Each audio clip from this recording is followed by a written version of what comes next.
So much for joining. This is LJ Weekly Housing Market Update for our LJ Realty team agents.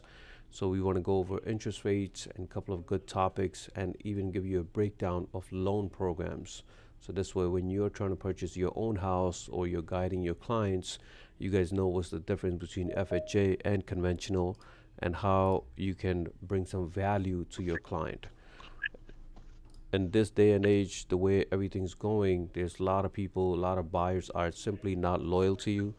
So we will make sure. Hey, good morning, promote. Good Yes, morning, sir. Vicky. Morning, morning.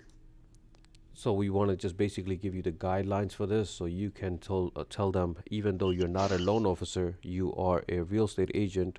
You still should know what's going on and what options does your client or you have when you want to purchase. All right, guys. Good morning, Sheldon. So let's get started, guys. Okay.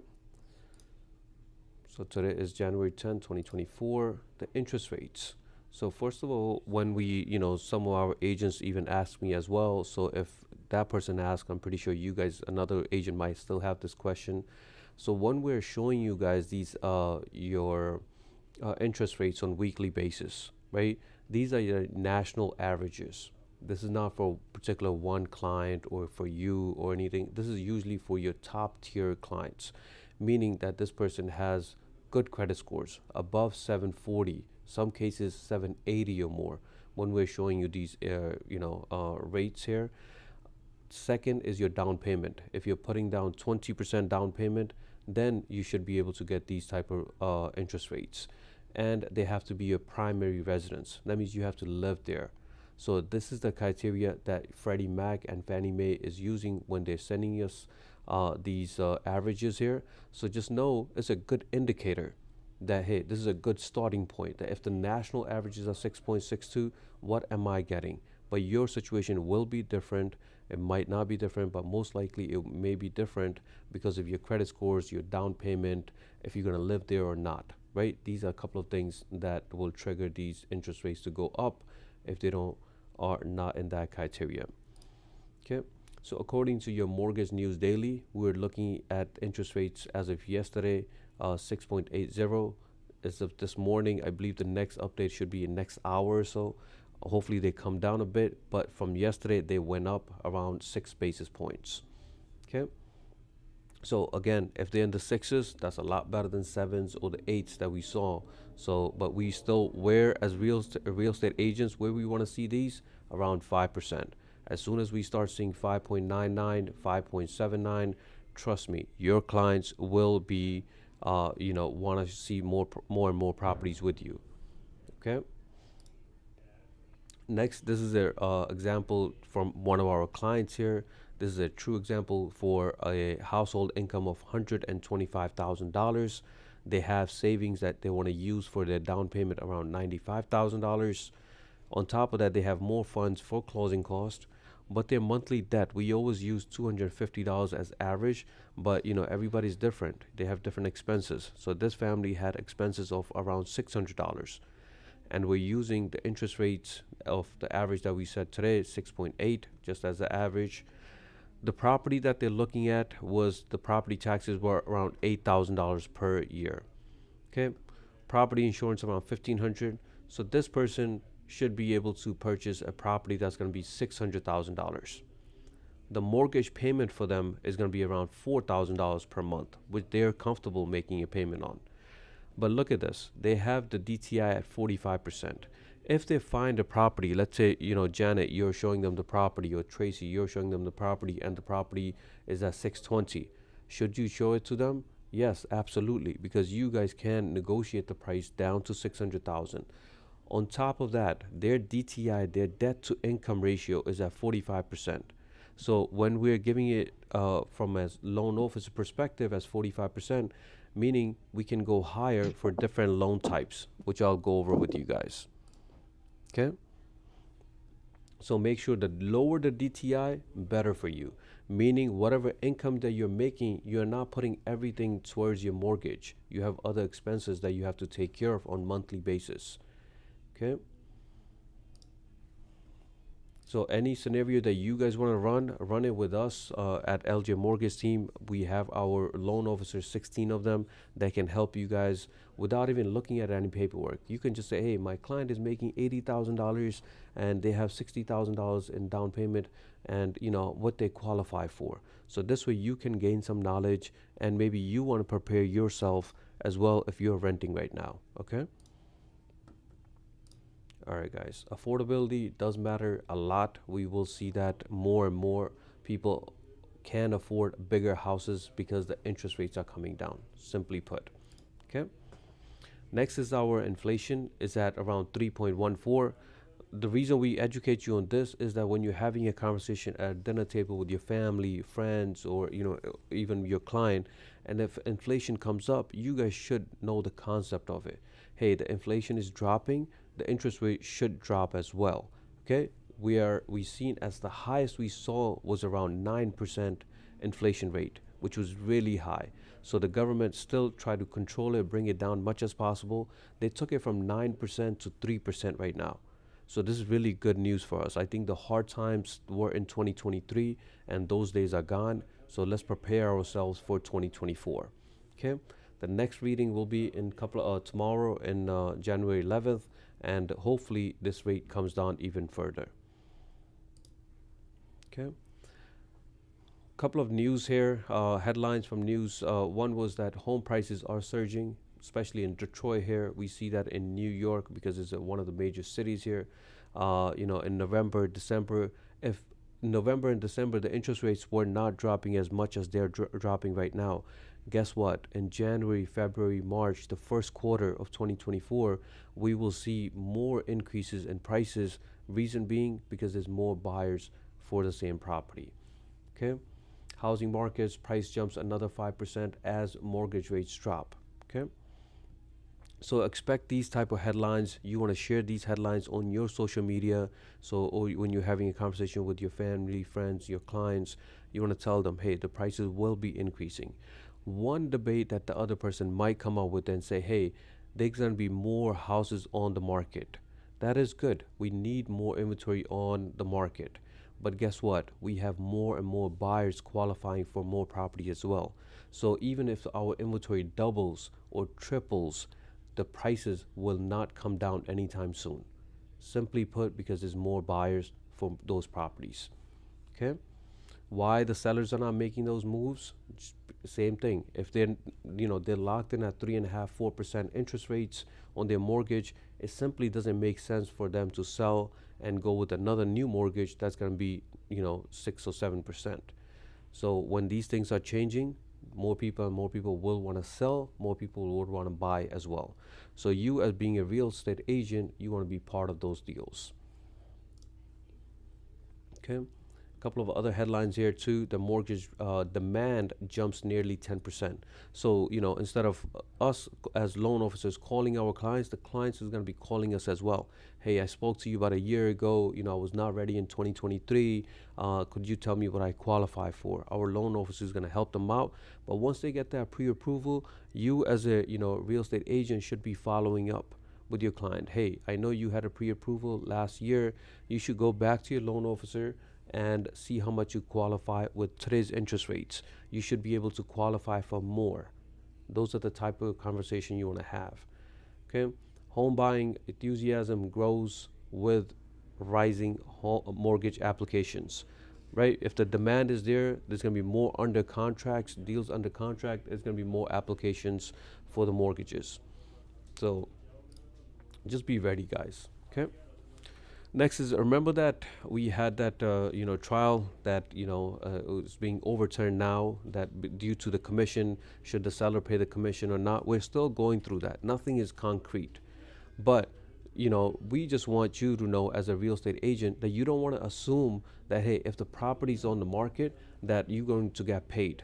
You might get paid, you might not get paid. Do you want to do a transaction where the closing is about to happen and you have no idea if you're going to get paid or how much you're going to paid? It's one of the worst things you can do is towards the end of the closing, hey, sign this co-brokerage agreement. No, it's already too late. You should have done that before you're going under contract. When you're making an offer, you got to say, hey, a lot of things are changing with the commission structures and all that. Hey, Mr. Listing Agent, I'm about to send you the offer, and I need you to sign my co-brokerage agreement, which you can do that from your transaction desk. Okay, if you need any help, I just want you to come to us and learn these steps. So this way you're protected from your commission, right? End of the day, you guys work really hard following up with your clients, work really hard showings. How many times you go to the showing and your client never shows up, right? It might be raining out there. They make an excuse on the last minute. I know what do you guys go through. So we never want to see you guys compromise on your commission in any way or form. So the best thing to do is like, hey, I'm about to send you an offer, sign this core brokerage agreement for me, so I have nothing to worry about until the closing. Okay? And just know that as soon as you hear that, hey, the closing is happening, they usually, the seller's attorney, the buyer's attorney will ask you or email you for a commission invoice. We create that as an office here. We will create it for you, but that means nothing. That invoice means nothing if the core brokerage agreement is not signed. So protect yourself, guys, and get your co-brokerage agreement signed as soon as possible. Okay. Another thing is that if you want to sell your house, you're not selling it just to get that money and put that money in your bank and do nothing with it, right? You know that that money sitting in the bank is not going to bring you any value unless you invest it. So the advice, this is from one of the loan officers there, the advice I was always given with selling real estate is do not sell real estate unless you're taking that money to buy something bigger or better, right? Sometimes it is a property, sometimes it is buying a business, but you're going to do a good investment with that. So when you're talking to the sellers, you got to know if there's a need for them to sell that house. But otherwise, you should be on their side and say, hey, I understand you're locked in at a low interest rate. Maybe it is the best thing for you to not to sell. And all of a sudden, he's going to say, hey, Hassan, Julian, they're thinking about me as real estate agents, that, that they're thinking, that's the best thing for me as a homeowner. Why should I sell it? I can make my mortgage payments, my equity is being built, and I have nothing to worry about. But your conversation should be like, hey, if you don't have to sell, don't sell. But whenever you do want to sell, let me evaluate your property. Unless when the things do change and they want to, upgrade the house, downgrade the house, they either want to grow the family or whatever their situation is, they should come back to you because you're advising them correctly initially. Okay? It goes a long way when you're advising someone and not expecting anything in the back because you're just telling them what's best for them. Okay, guys. Next is that are your buyers, right? The buyers that you're working with, the ones that we just showed you, are they loyal to you, right? Are they loyal, right? That's the biggest question that we get. No, they are not loyal. Why not? Because they're thinking about their dream house. Maybe they're renting right now. They're thinking about buying their dream house, but they're not just relying on you. They have other people, other realtors that they're working with, and they're not going to tell you. So how come they're going to work with you? If they're working with 3 other agents and they're not telling you, and they say, hey, I'm a buyer. My best interest is to find my family our dream house. My wife and I really want to, buy a house. We're renting for, X amount of time. We have kids now. We want to buy a house. So what they're going to do, they're going to set up their alerts on Zillow. They're going to set up alerts on Trulia or Realtor.com or any of these websites. Your job is to bring value to them. Especially in 2024, a lot of people are very, good with technology. They're getting comfortable with apps and all that. So unless, the apps are bringing more value than you, then we have a problem. You're licensed, you're a realtor, you have experience, you know what goes on with the transaction. So you have to bring value. We already gave you a presentation for the buyer side, right? Slide by slide. If you want to go over that with me here in person, practice that. I have no problem doing this. But bring value to your clients, guys. Hey, what I'm going to show you in every step of the way, right? I'm not going to go through that now. We went through a separate slides with those, but just know that you have to bring value if you want them to stick with you, right? Never ever you want to ever change your schedule on the last minute. Let's say you scheduled a showing and something came up on your end, right? That's a really negative thing. You want to stay professional much as possible. right? When you're showing the properties, right? Dress up, guys, right? You are a real estate agent, so you got to look very pleasing, very professional when you're showing the property.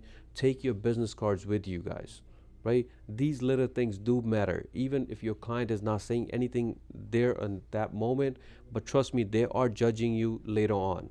So be more professional, be there 10 to 15 minutes earlier, see the property yourself if you have to. Otherwise, just make sure that you're staying professional with these clients, right? You can have your disclosure signed with them. You should have these disclosure signed. But my point is that these people are working with multiple agents without telling you. Those are just hardcore facts. So just bring more value to them so this way they can stick with you rather than going with anybody else. Okay? So we have this situation, a brand new situation here in for the selling lead. If a client now comes up and says, "Hey, I want to sell my house," and they fill out the form using different email addresses or different information, so it goes to multiple agents. So instead of saying, "Hey, only one agent, you can go ahead and have this lead," and my especially the selling one because everybody wants to be a listing agent. So we want you to compete. If the seller is actually filling out different forms and they contacting you and you're competing, have your presentation, go to the property and see what it's all about. Because trust me, even if there's two agents going from our agency here, there might be five other agents going from five other agencies as well. We are all competing, so we have to be more professional, be more presentable, and do our presentation in a way that they feel confident that they want to stick with you and they want you to list your house, their house, and you going to sell that house quickly as possible. Okay, so bring value to the sellers as well. You have to compete. You have to compete. There's no other way out. Okay. All right, guys. Next property that we have is a possible flip for these investors. It's a listed for $350,000. Any property that you see in Long Island or in Queens and it shows below market value, couple of questions that come to your head should be, hey, is this for foreclosure? Is this for short sale? Is it listed by one of our favorite realtor out there, Eric Lee, who never picks up their calls? Figure these things out. But just don't assume that it's listed by one person. Just don't assume that you cannot get this property. Every property has different scenarios. So the best thing to do is contact the listing agent and see what's going on. If the property is available to show that property as quickly as possible. If you're just getting started in real estate, you should call these listing agent, go see the property yourself. So this way you're getting some, experience on your own. Okay. So this has good specs. The taxes are really low, around $7,000. The listing price is very low, 350,000. The lot size is really good, 60 by 100. I'm assuming is 6,000 square feet here. The build size is really good too, 1,600 square feet. So what's the difference between square foot of 1,600 and the lot size of 6,000? This is what the whole property is, right? Everything that's on that land. This is the land that you're buying. You're buying 60 by 100 lot size. That's the land you're buying. On top of that, the built is your square footage. So if you're looking at a single family with 1,000 square footage or below, just know that that property is going to be cozy. It's going to be small. It's going to be tight, maybe 2 bedrooms or so. If you see anything above 1,000 and you start seeing the numbers increase, just know that the property is built a lot more than 1,000 square feet. So typically we look at a single family house, you're looking at around 12 to 1,300 square feet, and that's solid. But this one has 1,600 square feet, that's even better. Okay, has 3 bedrooms, 1.5 baths. As we mentioned, some of your clients might say, hey, I'm looking for 2 bathrooms. If everything else checks off, except for that half bathroom, you can say, hey, instead of 2 bathrooms, this property has 1.5 bathrooms. Maybe you can upgrade this easily. Let's go take a look at the property. So just don't miss out on those opportunities as well, guys. Okay. All right, guys, this is where I want you to ask your questions that you would have. I'm going to give you a full breakdown on FHA loan here, guys. So if you're renting, we have few our agents who are purchasing the property themselves for themselves, in 2024, which is great because they have been renting. And for over the years, they've been improving their credit scores and saving up for their down payment. Some of you guys made a purchase in 2023 last year. Trust me, you guys made a good move. You're already building equity on that property. It may not seem like it's a lot right now, but over the years, you will feel really good that you made that move in 2023. So people who are waiting for 2024, let's start off with our FHA loan program. And any of our loan officers here, from our mortgage side can help you out understand these if you have more questions down the line. But in a nutshell, your FHA loan, your credit scores, what is needed is 580. So you need to have 580 credit scores or above. If you have more than that, that's good. But let's say you want to add a cosigner. Just make sure your cosigner's credit scores are also 580 or above. If you want to use a cosigner and that maybe your husband, your wife, your a friend, family member, and their credit scores is below this guidelines, guess what? That person cannot be added. Okay? So 580s is what we need. For FHA, the good thing is that you can put down 3.5% down payment. That seems really pleasing, really positive thing. So you can put down 3.5% down payment. We mentioned your DTI. We mentioned that typically when a loan officers give you your affordability, say, hey, you can go ahead purchase a property up to $600,000. They're giving you that based on DTI, your debt to income. FHA allows a lot more, so it can go up to 54%. We never recommend that you max out on it, but just know that you have the ability to go up to 54%. So we mentioned your down payment is 3.5%, but how about your closing cost? So closing cost is around 4 to 6% for your FHA, right? So some of your key points for your FHA is your mortgage insurance. So let's say you put down 3.5%, as we mentioned here. If you put down 3.5%, your mortgage insurance will never go away. It's there for the lifetime of the loan. So what is your options after that? Is going to be that you have to do a refinance and go from FHA to conventional when you have built enough equity in that property. Okay. On top of that, let's say you don't go with 3.5%, you have enough money and you're putting down 11%, 12%, 15%. Anything more than 10 or more, your mortgage insurance does go away. But guess how long it takes them to go away for? After 11 years. God damn, 11 years. That's a long time, right? So think of FHA as a helping hand that you can go with a down payment of 3.5%, but your mortgage insurance will really be a negative point if you do qualify conventional compared to your FHA. Okay? These are really critical. You should know this inside out, even if you're making a decision for yourself or if you're simply having a conversation with your client. Okay? Next, a negative thing about your FHA is that FHA will have upfront cost, which is 1.725%. It can be financed, but guess what? It's still coming out of your pocket at end of the day. Okay? So we have two negative points about FHA. The top ones are really good. Hey, but the bottom ones we have issues with. And then it has to be your primary residence. If you're going to live in that property, then it's no-brainer. Hey, I'm going to go with FHA because I'm going to live there.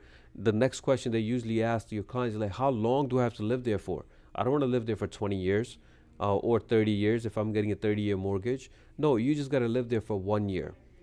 Once you hit that 1 year anniversary, you can go ahead and move out and rent that place out. How about if you're getting a two-family? Can you get FHA? Yes, we have plenty of people who did FHA with us and bought two-family, 2 units, two-family property. So do they have to live in both of them? No. The government says live in 1 unit, rent out the second. And you can do the same thing for 3 or 4 units. So for qualification, your loan officer, will ask you for 2 years of your tax returns.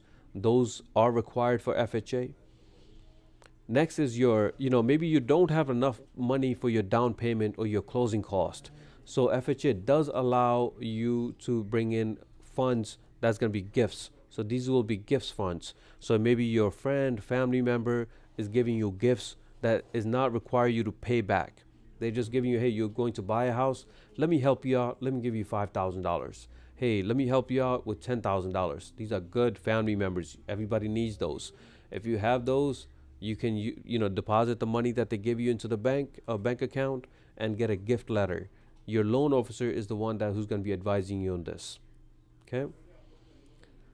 The last thing that we want to talk about for FHA is that it doesn't matter which loan that we're getting, that you need 3 open trade lines. So what does that mean? It simply means that you need 3 open accounts. It could be 3 different accounts with credit cards, American Express, Discover, Citibank, Chase, doesn't matter. You need 3 open trade lines. You could have, maybe you bought a car, you bought a house previously, it doesn't matter what it is, 3 open trade lines. So some people say, hey, I have good credit and all that, but I want to close my credit cards. Instead of closing it, you should lock them. Majority of these credit cards have this feature where you can simply say, hey, I paid off my balance. I have $5,000 credit card limit, but I'm going to go ahead and freeze this or lock this credit card. So, I cannot make any purchases. But that's still a good sign, because on your credit report is going to say, hey, you have this American Express, you have zero balance, but you have $5,000 credit limit, which is a good sign to the lenders. So if you have 2 right now, make sure you have 3 of them. If you're just starting out your life, it's perfectly fine, but you want to start for 580 credit scores, and you want to open up 3 credit lines. Okay, guys? Any questions on FHA, guys?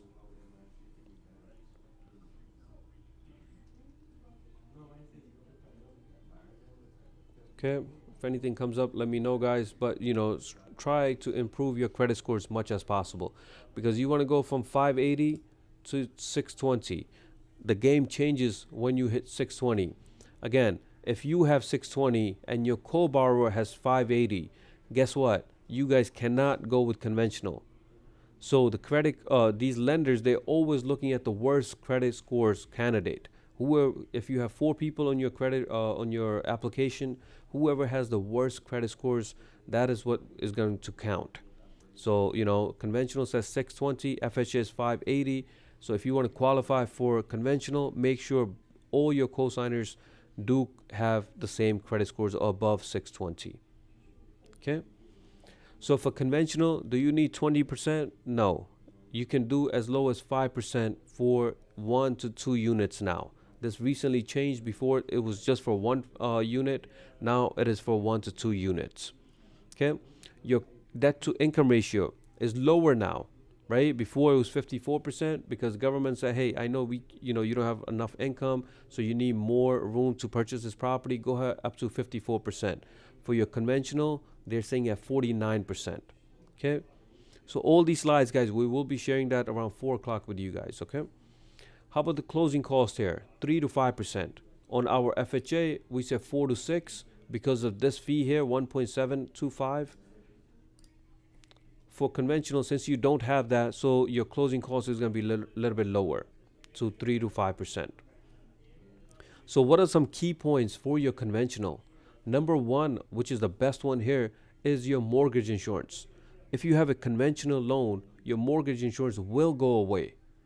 When does it go away? Once you hit 20% equity in that property. So let's say you put down only 5%. Once you build more equity, 15 more percent, you're going to be at 20%. Then your mortgage insurance will go away. When you have conventional, you don't have to worry about refinancing. Just know that, hey, I'm locked in at this interest rate for 30 years. I'm good. I don't have to worry about my mortgage insurance because it will go away. When it comes to your down payment, we said, 1 to 2 units, you can do 5%. 3 to 4 units, 20%. Majority of your clients as real estate agents that we see in Queens and Long Island. In Long Island, usually 1 family, but in Queens here, 1 to 2 family, right? So we rarely see 3 or 4 where they need 20%. But just talk to your client. Hey, if you're going with FHA, are you going with because of the down payment? Are you thinking because conventional needs 20% down payment? Talk to your loan officer and see, or come to our LJ mortgage team here and speak to these loan officers and see if we can help you out putting down lower down payment and still qualify for conventional. Okay. So another benefit for first-time home buyers, if you never bought a house before, is that and your income is below your area median income. There's a link for loan officers where they can just see, hey, this area here or this zip code here, what is the average income that these people are making. If you make below that, then you qualify for better interest rates and there's something called LLPA, which is your loan level pricing adjustments. There's a huge savings. Some of these guys save up to $5,000, $6,000 in their closing cost just by being a first-time home buyer and making income below your area median income. So right now the number is around 139 in our area here, 139,000. If you're making less than that, then you would qualify for this type of loan here. Okay. So again, guys, if you are just renting out, you want to purchase, increase your credit scores, save up enough for your down payment and your closing cost, see both options. Hey, what FHA is going to cost me? What conventional is going to cost me? And see which one actually makes sense. If your credit score is right, at maybe 550 right now, right? Maybe you had some late payments and, everything was just going down the hill for past couple of years. First thing should be, hey, let me fix that, because you don't want to start looking for a house or waste anybody's time when your credit scores is not that great. It might take you 1 month, 2 months, 3 months, depending on how bad your credit scores are, to improve them. The company that we are not affiliated with, but we do recommend, is mycreditguy.com. mycreditguy.com, and you guys can contact them and see if your client needs to improve their credit scores or if you need to improve your credit scores. Okay. So these are the guidelines again. 580 should be your first goal. You hit that already, go ahead, save up more money and go for conventional, go up to 620. If your credit scores is above that, that's even better. If you want to go with no income check loans, there are DSCR, where we're not even looking at your tax returns. We're not looking at anything when it comes to income from your side. We're only looking at the property that you want to purchase, how much money that property is going to bring in. But just know that this type of loan is not available if you're going to live there. This has to be your investment, right? And some clients, some people do have that, goal, and it's a great one. Hey, I own a property. The next property that I want to purchase is going to be just to rent it out, and I want to build equity on that. Like, you guys are already real estate agents. There should be no reason for me to tell you guys what are the pros of owning a property. You guys already know those. But just know that when it comes to qualifications, there's different loans depending on your situation. The better the credit scores, the better for you. So in this case here, if you want to use no income check loans, your credit scores better be good. And there's no way a lender is going to give you something with 3% down payment, 5% down payments. No, they want 20% down payment or 25% down payment on these type of loans, right? So if you don't have a lot of savings, you're probably going to go with your FHA, okay? Majority of the clients should go with conventional because that's the one that makes the most sense. All right, guys. Next, guys, I want to talk about your KV Core and just this listing page here. I think if you're a real estate agent, you should have a habit of clicking on this and reviewing everything that's on the market as of today. When you click on this, listings, all MLS listings, you usually see everything that's coming on the market. And the good thing about this is that the first page will have usually 50 listings. You can literally check this out within like less than 2 minutes or 5 minutes. 2 to 5 minutes, 50 listings. I feel like it's a no-brainer. This should be something like, this is your guide. This is the inventory. Back in the days, right, when we didn't have this internet and everything, all these brokers, they used to wait for the booklets or the pamphlets to come to their office and share that with their agents, and they share that with their clients. You guys have the perfect tool in KV Core. Look at these properties here. I just took this screenshot before this meeting, and the majority of these properties on the first page you will see, because it's sorted by listing date, that you will see what is coming soon. So that's a great icebreaker. Let's say if I have my client looking in Elmont and I see this property is not even on the market yet. It's coming on the market in 9 days. So, maybe that my client didn't even see this property on Zillow or anything as of yet, because it's not on the market yet, but you see it on KV Core. So I will send them this listing and say, hey, it's not available to see right now. It's coming on the market on the 19th. If you like the photos and everything, let me schedule a showing for you, right? That's what you want. That's how you're going to beat the market. This is how you're going to stick out from rest of the agents. So, listings, view 50 properties every single day. less than 5 minutes, guys. It will bring great knowledge. And it's for the whole, MLS that we see here for LIBOR and for Queens and Long Island. So anything that comes on there, you guys can sort it out more by filtering it without even touching it. Just by looking at the list here, it will bring so much knowledge. And once you get the habit of checking this out on a daily basis, it'll be a game changer for you and your clients. Okay. What I used to do when I was dealing with clients before, even without even going to their profile, without going to their alerts and everything, as soon as, because I was dealing with clients on daily basis and everything, it was like, hey, this and a property in Elmont or Valley Stream or anything that was my clients were really into, I would click on that and send them a message right away, within seconds. Even if it's in the morning, if it's in the evenings, just don't judge yourself like, hey, what my client is going to say, hey, I'm texting them 9 p.m., I'm texting them 7 a.m. If it's a property related, send it to them. Send it to them as soon as you see it. Okay, guys? Ask the right questions, guys. We have the questionnaire on our website. If you guys need any help on that, please ask them. We already shrunk that down to one page. But, even if you're experienced, if you're brand new, ask these right questions, add them to KV Core, stick out from the rest of these agents so you guys can do a little bit more closing, guys. Okay? KV Core, same thing. When we're sending properties, we don't want to just rely on the emails. Hey, they're getting emails from KV Core. I don't have to worry about it. No, you want to follow up with your clients. That's the only way you're going to close more deals. Even if it takes one client to follow up for 1 minute, guess what? 30 clients, 30 minutes. It's really no brainer when it comes to the, conversion that you will get once you get the habit of it. Okay. So listings in KV Core, you want to see what's on that first page, 50 of them every single day, increase your knowledge, then go to your clients, go to that list and see, hey, what's going on with these clients here. If you're not messaging them, guess what? Someone else is, right? If you feel like that client is not looking at the properties this weekend, you're dead wrong. That person might be showing, seeing maybe 10 other properties with other agents without you even knowing this. Okay?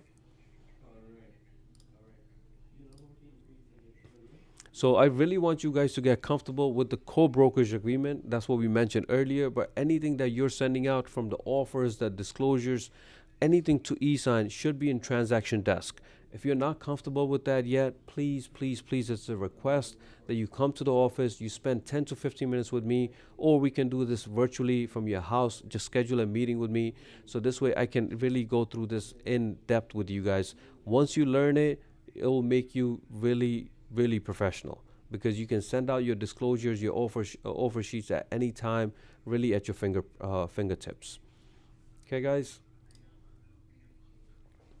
Congrats to MP. He picked up 3 open house signs last week. He was really happy with it. So instead of just putting our open house signs with generic our logo, we're designing it with your photo, with your phone number on that. So this way, anytime the open house sign is, on the sidewalk, a person can simply just click, send you a message or call you because your name and your number is on that open house sign.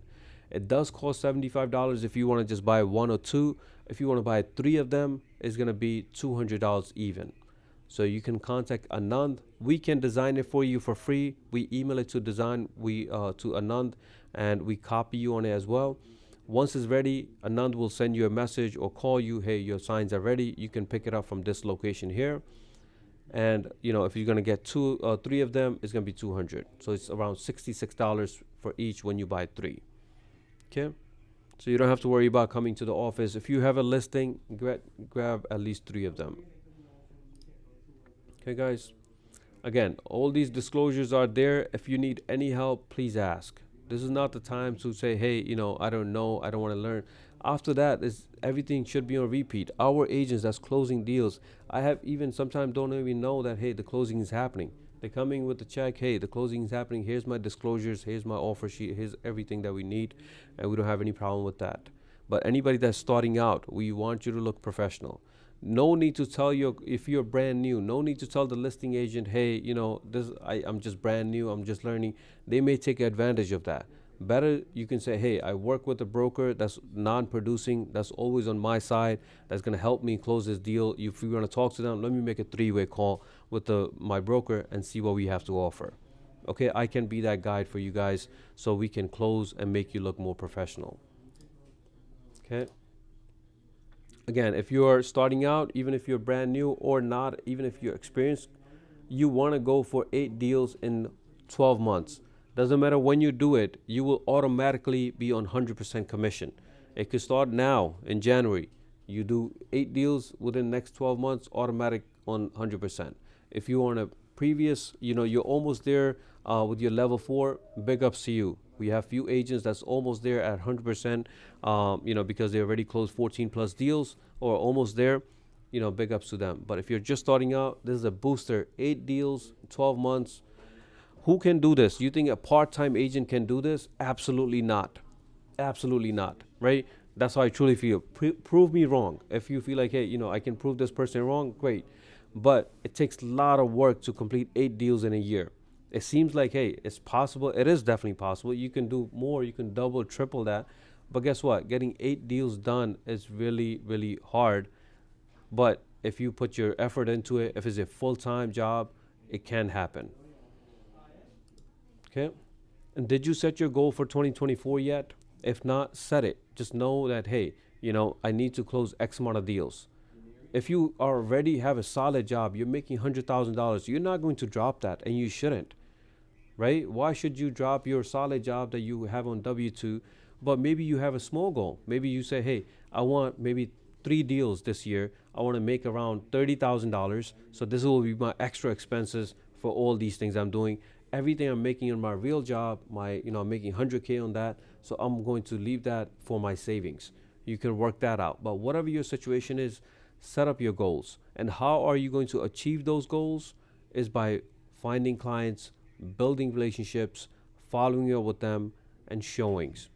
Right? Automatically after showings, you see that as underlined because that thing is on repeat for a long, long time. Okay?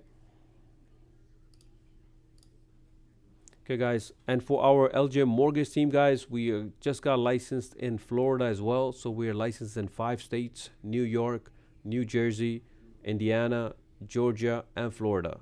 We have 16 loan officers. We are asking for your business now because we are growing. We have all the options. We have, agents that's from other agencies that's giving us business. So, there's no kickbacks, nothing to return until, the only thing that we're promising is the service that we can give them, the best service possible. We can save them money for sure. So your client wants to close your deals quickly, so help them, guide them to come to us just to compare whatever they're getting elsewhere. Okay. So all you realtors, right? Any deals that you're doing with LJ Agent or LJ Mortgage here, let's say you're working with Hassan, and Hassan is the loan officer, and Miranda, you're giving us a lead for the mortgage side. We are going to send you an invite so you can know what is going on with the loan application. So once you have that invite and you just click on finish setup and create a password, you can see what's going on with this transaction. What's the status here? Is it an application? Is it processing? Is it underwriting? Or is it closing? You can print out pre-approvals that Hassan may set up the limits for. So, it's a really good tool for the real estate agents and the loan officers to stay connected for that client. So any deals that you're closing, you will have that list built over time here. Okay. Open houses signs, open houses, that's happening, guys. If you're a real estate agent, ask us that, hey, I need a loan officer to join me this weekend. Just do it beforehand, so this way we can arrange that for even an hour or so. You want to team up with the loan officer when you're hosting an open house. Why? So you can bring more value to your client because you have the realtor and the loan officer on the same site. Okay. All right, guys, that will do it from my end. Any questions, concerns, feedback from your end?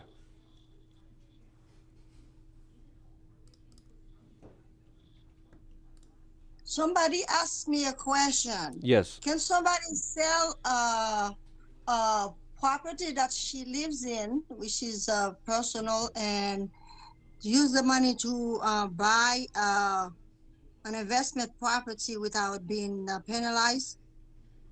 What do you mean penalize? Is it the capital gain tax that they're talking about? Yeah, Yeah. yeah. I mean, capital gain, we don't advise on it because of, it's tax related.